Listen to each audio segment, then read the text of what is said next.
Namaskar. Hello to the one who is watching this video. In this video, I will be showcasing one item from my collection. So let's start. This is a 19th century copper coin pertaining to the British India era, also known as British Raj. This coin was struck in the year 1862, the year in which Queen Victoria was at the helm of affairs.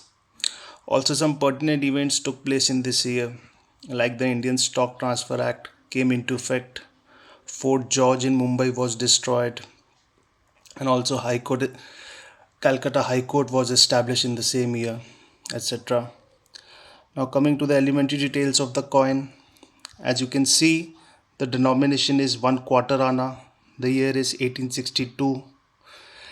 The year, the denomination, and the country is surrounded by a circle of beads, which in turn is surrounded by a wreath, and at the border you can see a toothed rim. On the back of it, there is a crown burst of Queen Victoria facing left.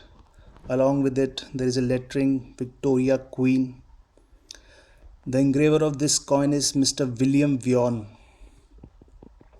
One interesting fact about Queen Victoria is that she was a niece of William IV and she was the one who succeeded him. That's it for this video. Thank you for watching it.